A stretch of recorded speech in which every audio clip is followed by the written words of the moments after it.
this group and Phil. I owe this group and Phil an amends for the last time I was supposed to speak here. I completely messed up my calendar, and I was out in Miami on vacation with my girlfriend and Carol, who's here, and a couple other people. Like, hey man, like, where are you? We're all waiting for you to speak. And I'm like, what? Huh? And I start looking through my calendar and realize it was a complete screw up on my part. And so I apologize. I'm very grateful that you had me back, Phil. It's really an honor to speak in any AA meeting. It is a privilege to get the opportunity to be of service in Alcoholics Anonymous.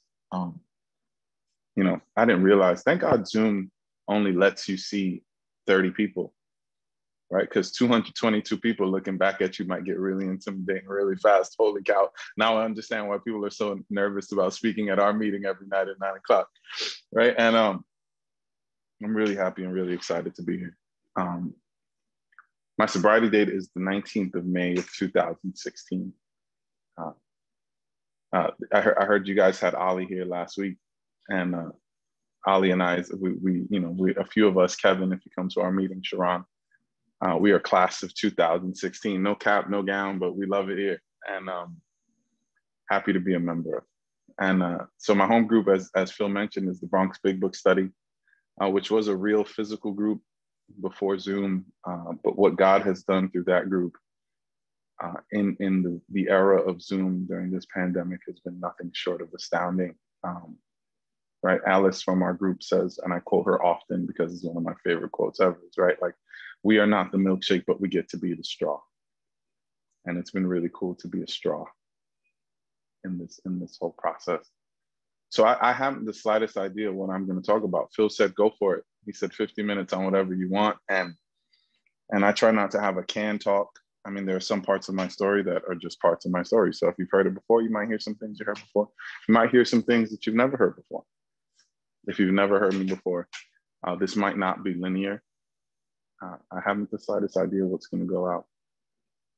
What I do is I sit quietly before I'm going to speak at any moment, and I try to let God. Right, I try.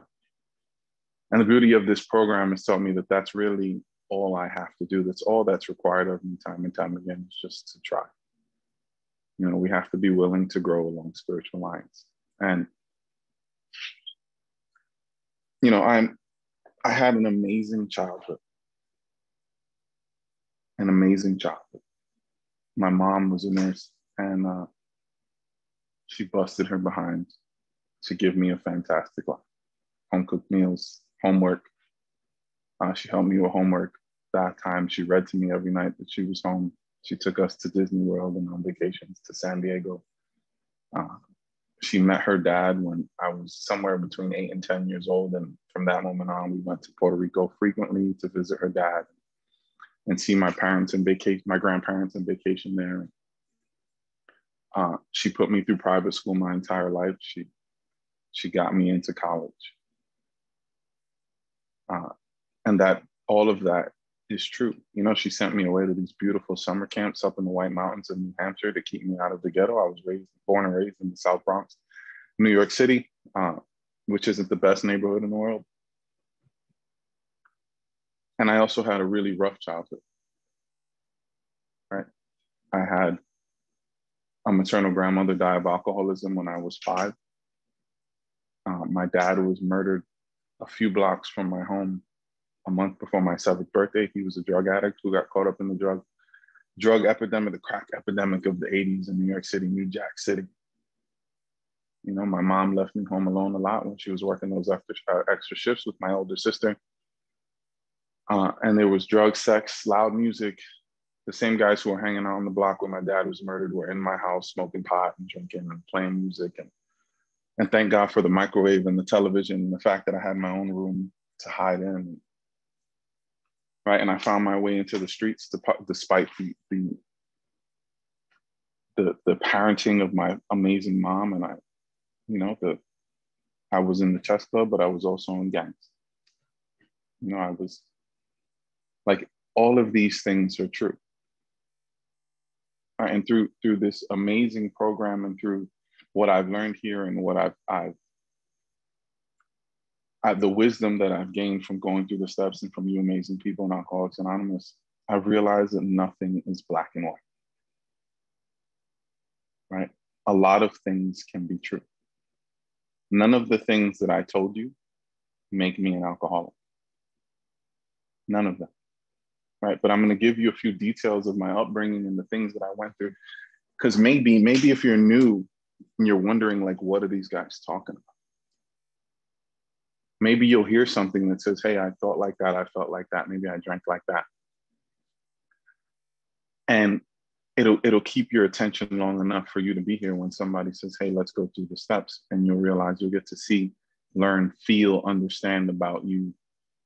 And maybe, just maybe, there'll be a God of your understanding on the other side of that experience that can solve all of your problems. But here's a spoiler alert, right? Drinking is not the problem. I thought drinking was the problem for so long. I had my first drink at my mom's wedding when I was 12. And I was in Puerto Rico. My Spanish is terrible. It's pretty good now, but it was pretty bad then. And she was marrying a guy I didn't like. Didn't matter who he wasn't my dad. I didn't know very many people at the wedding. And I was uncomfortable. You know, I'd been uncomfortable, right? Earl H says when he tells his story, he says, I was restless and irritable and discontent as long as I could when I had my first drink at 12, right? And I was pacing in the bathroom, and my stepbrother came into the bathroom and he saw me nervously pacing back and forth. And he said, I got something that can fix what you're feeling. And he came over with a rum and coke, a Cuba Libre. And one rum and coke, and the world changed. It was as if I'd put on rose-colored glasses, right? All of a sudden, the music was great. Like, we grew up, you know, it was a live band playing merengue and salsa. And like, we didn't grow up on that. My mom listened to like classic rock. We listened to Motown. We listened to that kind of stuff, right?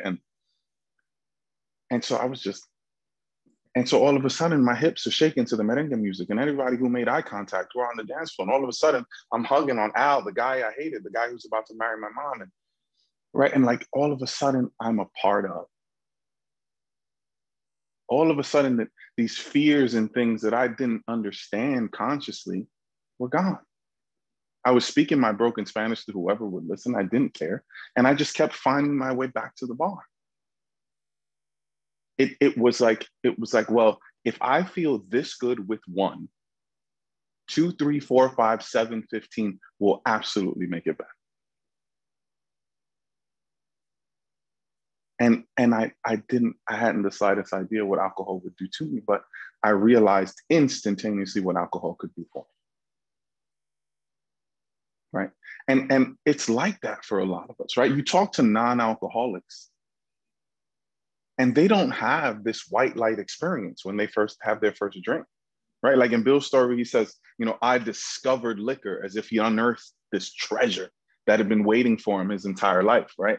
And my girlfriend can't even tell you when she had her first drink, but we know, right? Because there's some pressure valve that's been building and building and building, and all of a sudden somebody twists the knob and the pressure gets released, and all of a sudden it feels like I can exhale. It's really powerful for somebody like me. And like I skated through high school and college. I did well in school, and I'd have run-ins with alcohol, and I'd have nights where I went to the keggers and I'd overdo it a little bit, and I'd flirt with driving drunk when I was really young, right? And every time that I do these things without consequences, I didn't receive the information as just like, got away with that one. It kept feeding my ego and making me believe that I was immune to the consequences, that I was better than, that I was smarter than, that I was somehow chosen or special, right? And I understand now that that's just the selfish self-centeredness of an alcoholic, right? I'm just thinking about me all the time, right? And like the first real consequences I had from drinking were in college, right? Like I was a straight A student, dean's list, the whole deal. And then sophomore year, first semester, I'm like, I'm not partying enough. So I start partying. I get arrested, I drop a class, I fail a class, right? I get my car broken, like smashed up because I'm dancing with the wrong guy's girl at the party. Like this was the life that I lived. And I never made the connection that it's like Matt plus party equals disaster. I thought like, maybe I need to change the people I'm hanging out with. Maybe I need to get me a girlfriend who has her life together. Right? Maybe I need to go back and talk to my mom and ask her for some money. Like whatever it is. Right? Because I don't have the awareness or the understanding to know that I am the problem. That I'm the one causing, right? That the crisis is self-imposed. And so every time I got into any kind of trouble, mom built. Mom spent her life making up for the fact that dad wasn't around. And in the midst of that, I'd been searching the entire time for what it meant to be a man, looking for a dad in every alpha male that I encountered. And that often led me to the wrong places. It also made me think that the rules didn't apply. Right? I could do what I wanted. I reveled in the idea of being this lone wolf. When the truth of the matter is that when my old man croaked, he left me alone in a house with 9 women. I didn't know how to relate to others. Right? I did things that women did growing up, right? I could sing you, the entire soundtrack to Grease. You're the one that I want. I knew all of the show tunes to all of the songs that my sister and my cousin sang. Right? I walked up the stairs on the tips of my toes. I wrapped my towel all the way up here when I came out of the shower. And if I didn't want to eat something, I lied and said I had cramps because I heard that's what the girls did. I had this warped idea of what it meant to be me. I didn't know who I fit in. I had been charged all the time with protecting these women. And there'd been nothing scarier to me than how was I going to protect all these women? And so when I was done with college, like I came home, I moved into an apartment downstairs from my mom, and life starts. I have to get a full-time job. I have to start paying rent and paying bills. And for a man-child like myself, this was a terrifying experience. And so my first thought was, it's the girlfriend from college. She's got to be the problem. So I walked in one day, 5-year relationship, not anything wrong with it. I kicked her out of the boom, bye, you got to go.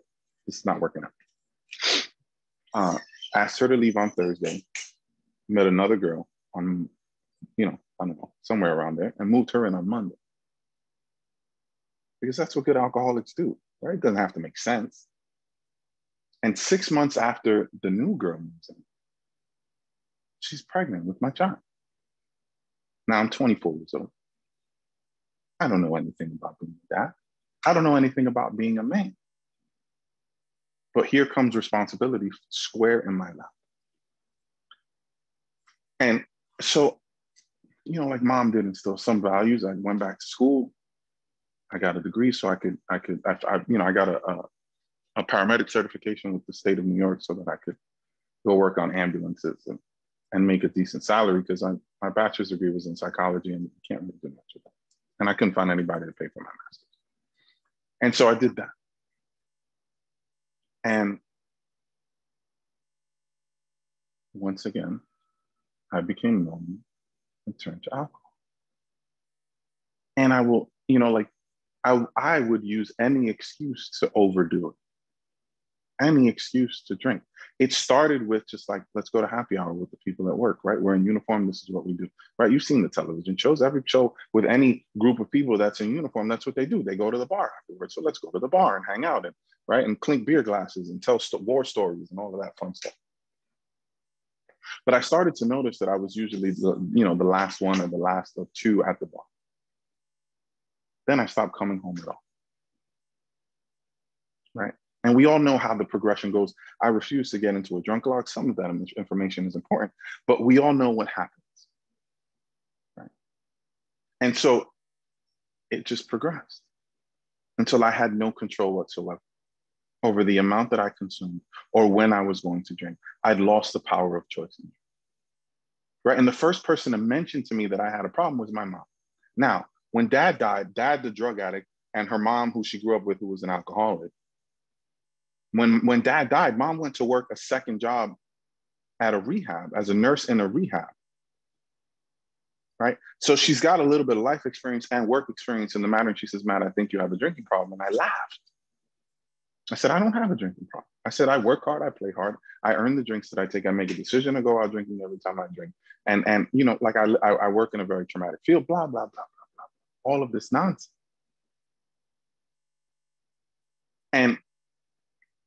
But she did get in my head enough that I wandered into it. Let me see what these people are talking about. Now, when I was in college, I'd gotten into rock climbing. And one of my climbing buddies, who was also a college student, got sober. And there were these long 1.5-hour rides to and from the cliff. And he'd have his big book in the car. And he'd talk to me about AA, and talk about how God was it was just God. That's what he would say. He's like, it's just God. It doesn't matter who it is. It doesn't matter if it's Allah, Buddha, or it doesn't matter. It doesn't matter if it's a Christian God, if it's Jesus Christ. You just got to find God here. He was 21 years old. And I'm like, oh, okay. Like, I'd raised in the church. I thought I understood God. So when my mom told me I had a drinking problem, I knew that that's where people with drinking problems went. They went to Alcoholics Anonymous. And so I went to a meeting, midnight meeting in Times Square, New York City. Not exactly the most sober place to be, but a meeting is a meeting. And I'm not judging. It's just the experience I had when I went there that day. And I walked into the meeting and I listened to a few people share. I raised my hand. I didn't say, Matt, I'm an alcoholic. I said, my name is Matt. And I vomited on the meeting. I told them that I had all these wonderful ideas, how I was going to get sober for my son and for his mom, and how I was going to do all of these wonderful things. I, me, me. And I walk out of the meeting because after I dropped my profound wisdom on the meeting, nobody applauded. Nobody, all they said, which sounded so condescending at the time, was just keep coming back. And so on my way out in the elevator, some guy called. And I'm looking down at my cell phone and he says, hey, Matt, I just want to let you know, man, like if you don't get a sponsor in this deal, like, you're screwed. And I looked up at him and I said, you don't know me. You don't know me, dude. You know nothing about me. And I believed that, right? I still had this terminal uniqueness, this idea that I was different, that I was better than, smarter than, whatever, right? That I'd been able to apply my will to getting this really good job and graduating college. And every time I was in a bind, I managed to, like, will my way out of any real consequences. And so I thought, like, why wouldn't I be able to apply that to alcoholism? You don't know me. You don't know what I'm capable of. But I know differently now. I know that I'm in a room with 249 other people and I don't know you, but when you raise your hand, you say, I'm Gary, I'm Phil, I'm Carol, I'm an alcoholic. I do know. The details of our story might be different, right? But we have this cement that binds us, this problem and this solution, this problem that brings us together, the solution that keeps us together. And I understand that. And he understood. Right? And the information's always available. I'm not necessarily always available for the information. And so I thought maybe Alcoholics Anonymous isn't for me. I'm going to find my way into the church. And I grew up in the church and I'd found my way into a Christian church in college, chasing a girl. And so I thought, some part of me had been always seeking. Some part of me knew that God was the solution to the problem. I was just missing the mark as far as accessing the power. And I'd go to church and I'd listen to the sermon and I'd get fired up and I'd walk up to the altar and I'd ask for an anointing with oils for my drinking problem, for my alcoholism. And then I'd leave the church and I'd go get drunk. It's not to downplay the church, right? The book tells me to be quick to see where religious people are at. But they weren't talking about a relationship with God. Dr. Bob had God. He was a member in the Oxford group. He was a good church-going man, but he didn't understand his problem, and neither did I. And so I had these lines that I would draw constantly. If it ever becomes a problem with this, if it ever becomes a problem in my relationship, I'll stop. If it ever becomes a problem at work, I'll stop. And I would cross those lines and draw new lines. Because alcohol will have me lowering my standards faster than I can keep up. And so one of those lines was work, and I messed up at work, and I really messed up at work. By this point, I was a firefighter with the city of New York. It was a dream job. It was a place where I could finally be a man's man and relate to these men and all of this other stuff. And I reveled in the prestige of the uniform and how hard it was to get on this job. I loved all of it. I loved the adrenaline rush of helping people and running into burning buildings and all of it. I loved all of it. And very quickly, I became the worst drunk in the firehouse. And first, they offered me a chance to go get help. And so I did that, and I wanted help. It was my 31st birthday. And I went down and I sat, the fire department, no shortage of alcoholics. We have our own in-house treatment program. And I went down there and they sat me down, and God bless them, because I was walking, I'm used to sitting in firehouse kitchens talking about the Yankees and all types of, sports and this and that. And there's these shades on the wall, and they've got the 12 steps and the 12 traditions. And there's a stack of big books in the corner of the room. And for the first group, they sit us down and he says, open the big book to the doctor's opinion. And we go down to the paragraph that says men and women drink essentially because they like the effect produced by alcohol. And he turns, and his name is Joe, God bless him. And he says, Matt, is that your truth? So I didn't drink for the taste. Of course I drank for the effect. And some lights started to go on. And I started to go to meetings, and I started to raise my hand and say, I'm Matt, I'm an alcoholic. I wanted to be sober. I didn't want to feel like this. I didn't want to feel out of place at work. I wanted some of the heat off of my back. The pressure was starting to build. And I go to these meetings in my neighborhood, and they'd say, Matt, just keep coming back. Matt, just don't drink and go to meetings. Matt, just join the no matter what club. Don't drink no matter what. Now, my son at the time was 5. He was 5. And he'd been begging me to take him to martial arts. And so that Saturday, it was a Tuesday, that Saturday, I took him to a jujitsu class, and he's a skinny little thing. He's still a skinny little thing. And he's going to be 12 soon. And there's this chubby little girl with a yellow belt that they pair him up with. And she grabs him by the lapels, and she lifts him off of the ground, and she slams him on the mat. And she picks him up again. If you've ever seen the Avengers and you see how Thor does with, how the Hulk does with Loki, where he just boom and boom and boom. And that's exactly what's happening to my son. But what happens is every time he hits the mat, he looks up at me, and he's got the biggest smile I've ever seen him have on his face. And I start crying. I start crying because it hits me for a second that I'm missing this. I'm missing the whole deal. Every single time he'd ask me to do this, I was too drunk, too broke, or too hungover to take him to this thing. And I get to be here. I get to be present. I get to be a part of. For a moment, I had needed and wanted God, and he came. We went out, we had lunch, we had a fantastic day. But Friday, I was drunk. I was drunk. And when I went to go pick up that drink, none of that came to mind. Because the truth of my step one experience is not like, God bless them, the people who were in those church basements when I got there, God bless them. But if I could just not drink and go to meetings, if I could just not drink no matter what, I wouldn't need to come to your meetings. Drinking is not my problem. Right? It's easy to see when I come here that I have this physical allergy. And I think that the authors of the book, I keep my opinions to a minimum, but I think the authors in their infinite wisdom put that in the beginning of the book because it's so easy to see when I come here. When I start drinking, I can't stop. Matt drinks a lot. Right? But that is not the crux of the problem, because if drinking is my problem, just stop drinking. But I can't.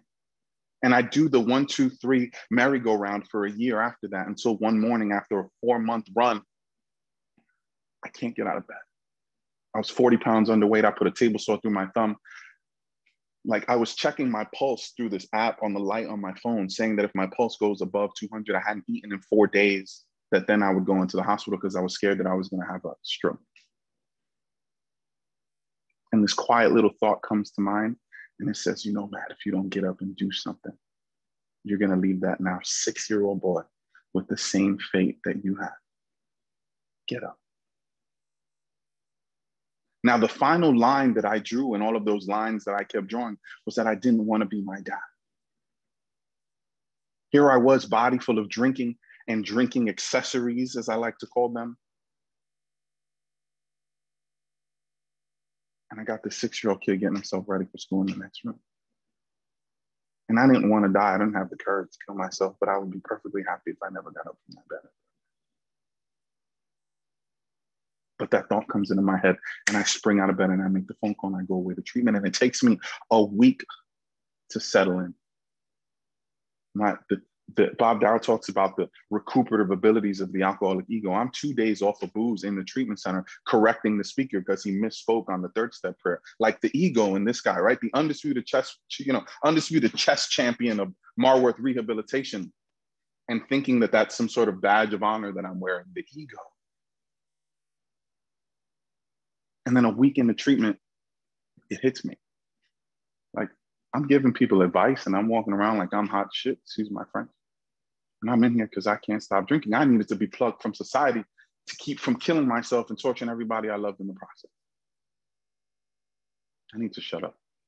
I need to listen, and that's exactly what I did. And I filled out all of the forms and I went to all of the groups and I listened and I followed directions. And I came back from treatment and I went straight to my counselor, Chris. And I said, Chris, I get it. I come with this giant sheet of ways that alcohol affected your life. And it's 4 pages front and back with physical life, religious life, spiritual life, your parenting, your this, your that, your work life, whatever. And I'm like, Chris, I get it. This is my defense against the first drink. I'm holding it up as if I'm in a court, some piece of paper. And he laughs. He says, that's not it at all, Matt. Right? Because like I said, the physical allergy is the easy part to see, the physical part of my disease. He says, Matt, but that piece of paper or any other experience you have at some point or another, if you don't get a spiritual experience, your brain is going to convince you that a drink is a good idea. And you will find yourself drunk in a short time. Your step one truth is not, I can't drink. My truth is that I will drink, provided I don't get a spiritual experience between me and the drink. And I didn't understand the unmanageability of life. I still had a job. The kid lived with me. I was a full-time dad, single dad. He lived with me. I had a car. I had a couple bucks in the bank. He says, yeah, Matt, but what about the inside? And he turns the book to page 52 and he reads off the bedevilments. And he says, what about your internal condition? Because you seem to measure your worth and your life and the manageability of it on external things. But what's going on the inside? Give you those things, take those things away. How do you feel? Prey to misery and depression, check. Full of fear, check. Of no real use to other people, check. Problem in personal relationships, check. All of a sudden, my life doesn't seem so manageable. And all of this, I'm absorbing this, and I'm sitting in a meeting of the 79th Street Workshop. It was a 10 p.m. meeting that I went to very often. There's a guy sitting in the meeting, and he's the last guy to chair on the step 3 meeting, and he raises his hand and he says, I was out there trying to kill myself. God brought me here. He said, so now that I'm here, why would I question for a second if God's going to see me through? And it hit me. It hit me, right? Like the first time I tried to go sit through step 2 with my sponsor, I told him, we can pass through this. I understand when you say power greater than me, you're talking about God. I know God. Let's keep going. But what it was asking me in that moment was to set aside everything that I thought I knew about God, to set aside this old relationship, these old ideas, the Catholic God, the Christian God, all of those philosophical books I picked up along the way. My mom's version of God, that I needed to explore a relationship with God. I needed to move into a willingness where I could have a relationship with God with something I could feel. Something that was based on experiences that I was having, right? This faith that was going to be the result of results. And so it was time for me then to surrender to that power. And my sponsor, which is funny because to this day, we just got back from Aruba this past weekend because one of my sponsees got married. And he is a self-proclaimed non-big book thumper. And yet he took me through that book line by line from the very first day he sponsored me. And he said, Matt, we're going to do it the way I did it. You're going to come over my house and we're going to read how it works. to page 63, and we're going to hit our knees and we're going to say the prayer, and that's exactly what we did. And he explained to me that it was time for me to surrender everything. My life and my will meant my thoughts and my actions. It meant, right, that I needed to quit playing God. And I wasn't sure what that meant when I first got here, but I understood.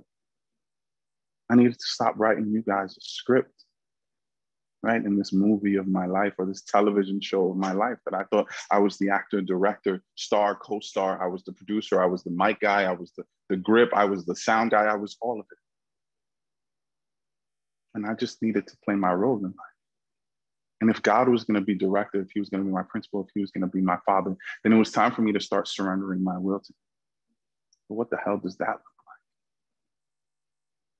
like? Right? And in step 3 in early sobriety, I tell my guys all the time, I say, listen, if you could send God a text message after you've gotten up from saying that 3rd step prayer and say, God, what's your will for me right now? He would say, start writing. Right? God's will is usually as simple as the next indicated thing. And if I'm on step 3 and there are 12 steps, it means it's time to go to step 4. And I started writing. And I started to discover things about myself. I was angry. I thought I was so easygoing and chill, and I wasn't angry at anything. And all of a sudden, I've got 40 pages of resentments. I've done 3 4th steps, and on 2 of those 4th steps, children of single-digit age made the resentment list. I'm crazy. Right? But it's not fancied or real. They had the power to kill. I needed to get it out there. I needed to get from behind the idea that any of these things that sounded silly once they got on paper, they could kill me. Right? There are death threats all throughout that chapter. And I'm also really scared. Right? The gangbanger from the South Bronx, the kid who sold drugs and sold guns and was out in the streets till all hours of the night. And this and that, he's got the tattoos and he thinks he's so tough. I'm scared of everything. Scared of things that didn't even make sense. Scared of how I was going to be a man, how I was going to be a dad. Scared of success because it meant more responsibility. Scared of failure because I didn't want to disappoint my mama. I was scared of everything. And you pair up that anger and fear, that resentment and fear, and guess what? I cause harm. I step on the toes of my fellows. I get angry at you for not behaving the way I need you or want you to behave because you interfere with my security, with my ambitions. And all of a sudden, now we're at war. And I think that you're an a-hole when all of a sudden I'm the one who put the entire thing in motion. And you can't operate from a place of fear and expect anything wonderful to happen.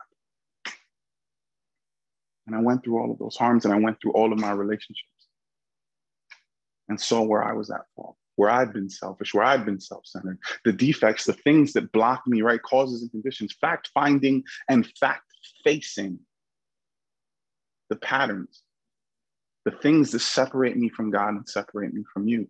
I thought booze was my problem. So much deeper than that. And I sat with my sponsor the first time and I was so scared. So scared. I'd never been sat across from another man, looked him in the eyes and been completely and totally honest. I always lied. I was so dishonest. Dishonesty was so much a part of my DNA. I was scared I wouldn't measure up. You wouldn't like me very much. I had to showboat. I had to impress, whatever it was. Here I was sitting across from another man ready to bear my truth, and I did. And the world didn't collapse. And he looked at me in these shirts and stuff. And he said, Matt, I've done that. I've done this. He said, Matt, you know, those are just things that you did. That's not who you are.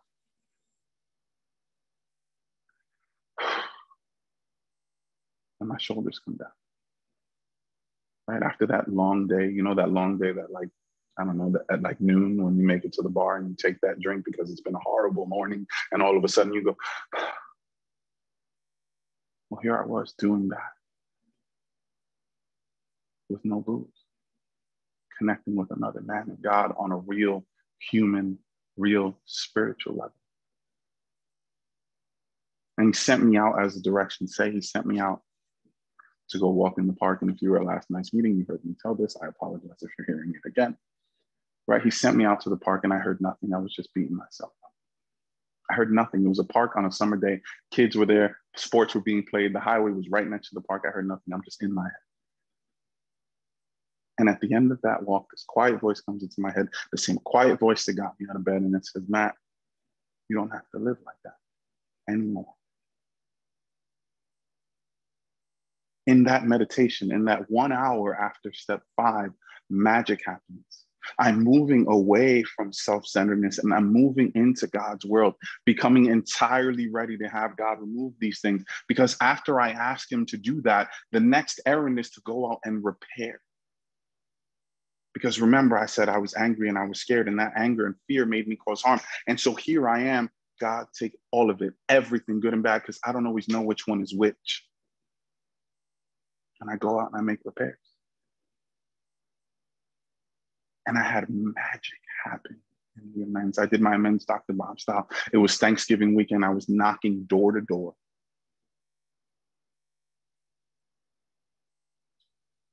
And I had a cousin who lived upstairs.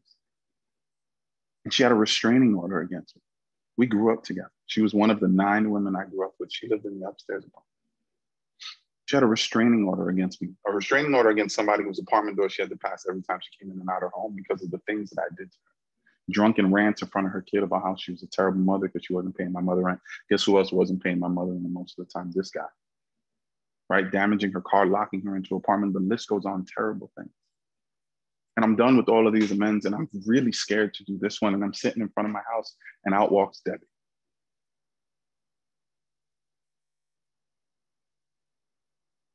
And I stood up and I gave her the spiel, right? Debbie, I'm in the 12-step program. You need a list of people I harmed.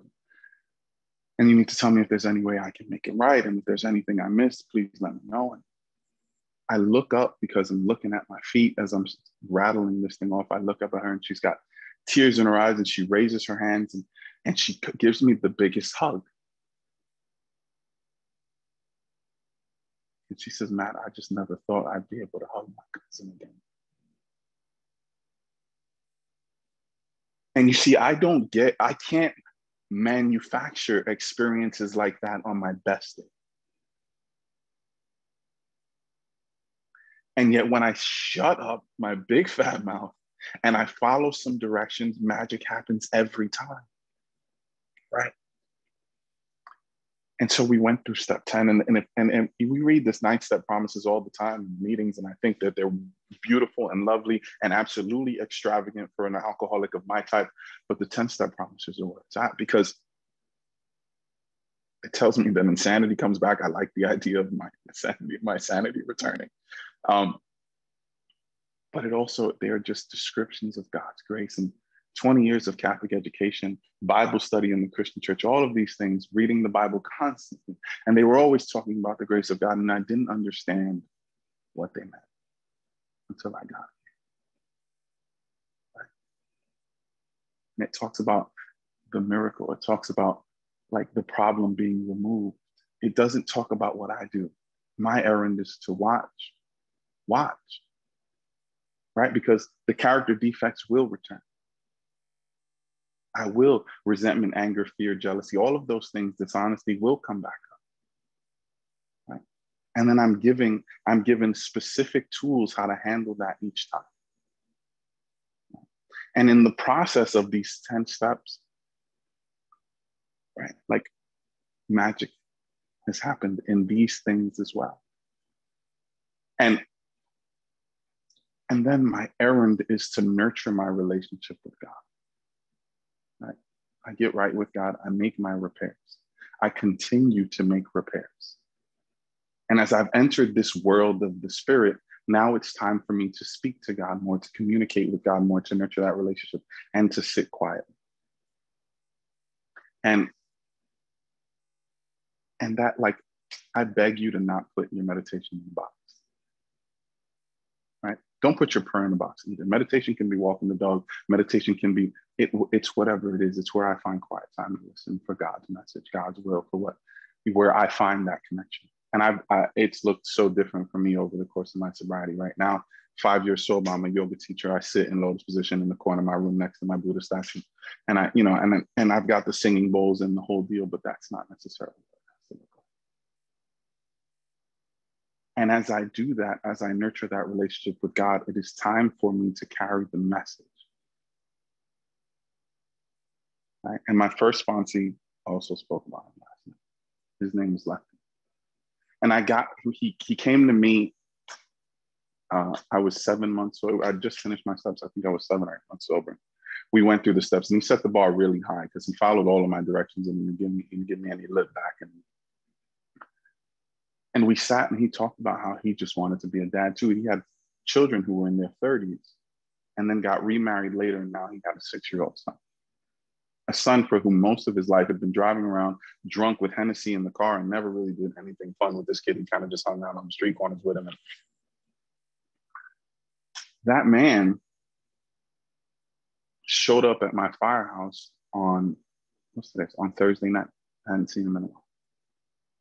And Christian, who's now 10, just won his 9th Little League championship. And Lefty, his name is Lefty. And Lefty was named Father of the Year and Coach of the Year for the local Little League. Again, I don't get to manufacture that kind of, right?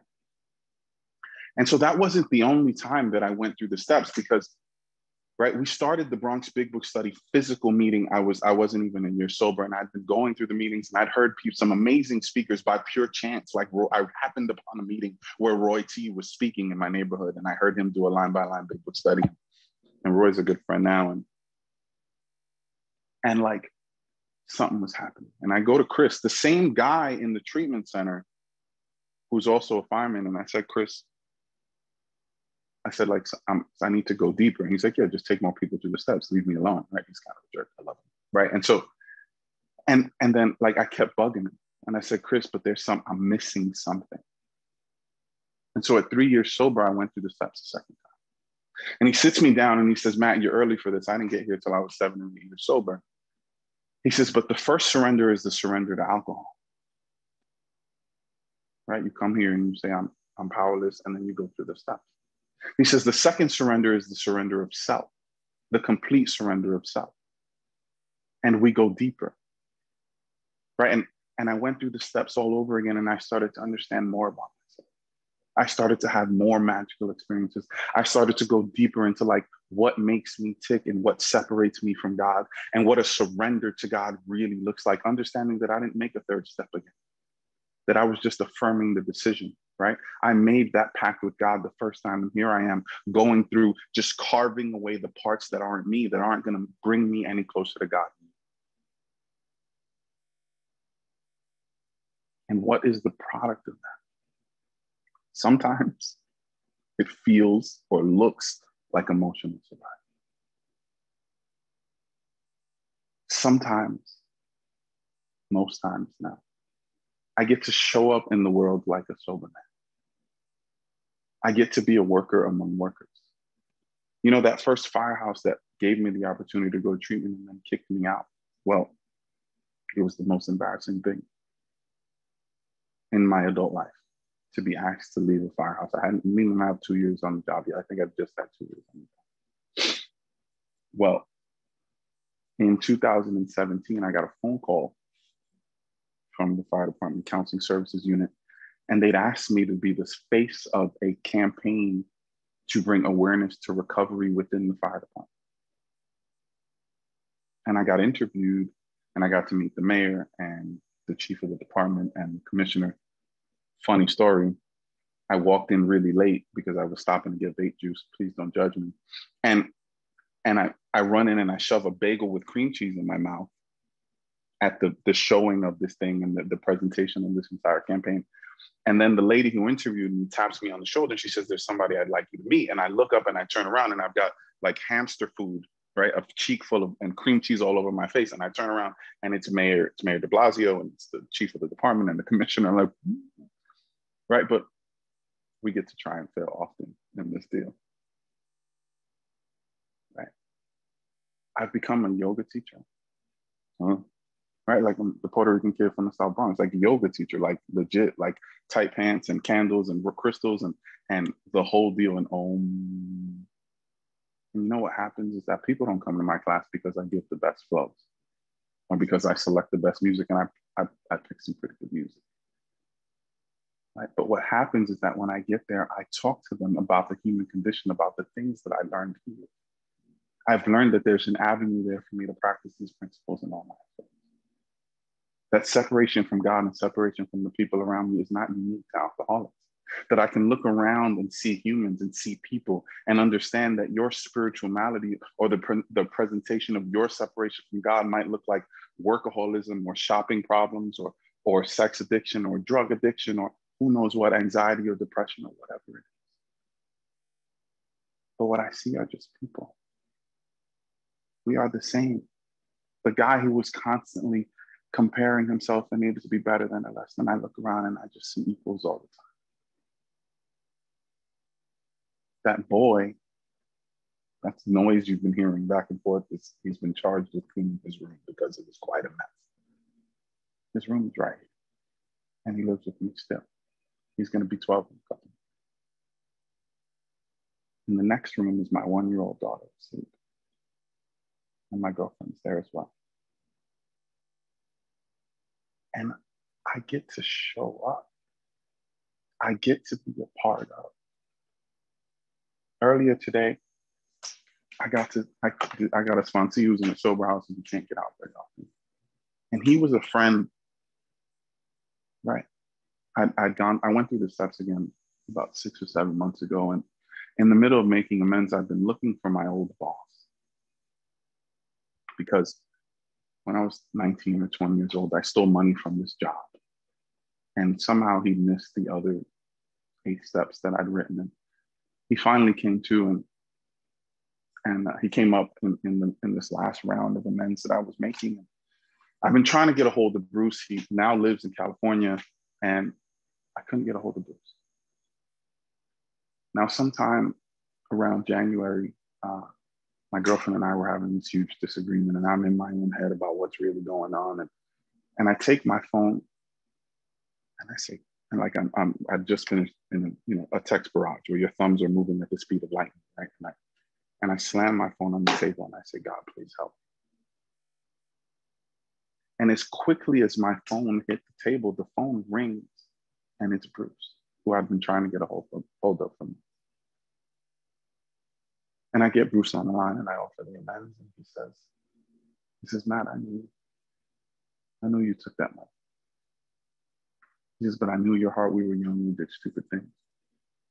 He says, but he's the guy who introduced me to rock climbing, which I still do 18, 19 years later. And he says, do you remember our buddy Jason? Climbing. Jason lived in California and then Arizona and then Colorado and then Oregon. I couldn't keep track of where Jason lived. But the last time I spoke to him, he lived in somewhere in the mountains of Colorado. And he said, hey, Jason's in Jamaica, Queens, in New York City. He's in a treatment center. He's been trying to get sober for a while. Think you can help him? And I said, absolutely. And I got off the phone and I called Jason. And it's been a ride with Jason. He's an amazing human being. But this afternoon, we got on our knees and we did the 3rd step prayer, and I got to be a part of when Jason surrendered his life and his will to God. He's excited and he's a part of, and I get to see the lights come on and I get to be a part of that. And I get just one more confirmation that this God that you guys talk about, this program that you guys talk about, this book that you guys talk about, that this stuff is real and something magical is happening here when I just surrender to it. I get this gift of awareness. I get this gift of being useful. If you'd have told me a life beyond my wildest dreams meant that I'd have a purpose and I'd get to be useful, I'd tell you were crazy. I'd also tell you were crazy if you were going to tell me that I'd be wearing those harem pants that I wear when I teach my yoga classes too, but that's neither here nor there. But God is really, really, really cool. I will never, ever, ever, ever, ever be able to repay Alcoholics Anonymous for the life that I have, the life that I get to live.